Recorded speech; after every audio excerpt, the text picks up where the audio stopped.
یک جوانی در صفحه اینترنتی خود می نویسد: این نامه من برای آنهایی که والدینشان در حیات هستند، خصوصا مادرشان.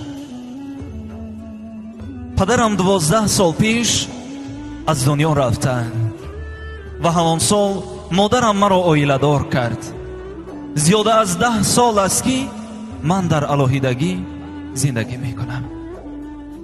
روزی همسرم به من گفت: عزیزم، هزاران شکر که شما هستید و ما زندگی خوش و خوشبختانه داریم. رحمت به شما که مرا زیغ شدن نمی گذارید. هر بار به سیر و گشت به هر خیل آشخانه و قهوه خانه می برید و من شما را خیلی دوست می دارم. لیکن در دنیا یک زنی هست که شما را صدها مراتب از من هم زیادتر دوست می دارد. من گفتم: نه، تو برای من یگانه هستی و در حیات من یگان زن دیگری نیست. او گفت: گپ درباره مادر شما رفته ایستاده است. چی می شد که به سیر و گشت با آن جایهایی که مرا می برید همراه مادر روید؟ این سخنانی همسرم به من خیلی تاثیر کرد. بله، آخر طول 12 سال یگان مراتب با مادرم به فرصت ننشستم، او را به هیچ کجا نبردم. شاید از سبب سیرکاریم باشد. البته هر بار به او زنگ میزنم، پیش او میروم، اما با وقتی تنگ. از او میپرسم: مادر، یگان کمبودی نداری؟ با تو یگان چی لازم نیست؟ آخر بجز صحبت من، بجز مهر فرزندی من به مادر چیزی لازم نیست. در حال به مادرم زنگ زدم، گفتم: مادر جان، پگاه آماده شوید، همراه به تماشا میبرایم، تو رو به سیر و گشت میبرم و بیگاهی به یک قهوه خانه در آمده خوراک خورده استراحت کرده می آییم. مادر خواطر شد، گفت: پسرم، تشویش نکش، از پی کار و بارت شو، من نقص هستم، به من هیچ چیز لازم نیست. گفتم: مادر جان، پگاه آماده شوید، من میروم، گپ تمام. و روز دیگر به خانه این مادر رفتم. دیدم که مادرم مرا در پشت تیرزه انتظار است. او چنان یک کرته زیبا پوشیده بود که من 12 سال مادرم را این خیلی زیبا ندیده بودم. این آخران کرته ای که پدرم در زادروزی مادرم تحفه کرده بوده است. ما با مادر خیلی سیر و گشت کردیم، به همه جایهای زیبای شهر رفتیم، رسم گرفتیم و شام هم نزدیک شد. ما به همان آشخانه که من همراه عائله‌ام می رفتم با مادر در آمدیم. پیش خدمت به ما نامگوی خوراک ها را آورد. از بس که چشمان مادرم خیره شده بودند، من نامگو را گرفتم و گفتم: مادر جان، من نامی خوراک ها را می خوانم، شما دل خواهتان را انتخاب کنید. و یک به یک نامی خوراک ها را خواندم. مادرم خاموش به من نگاه کرده تبسم می کرد.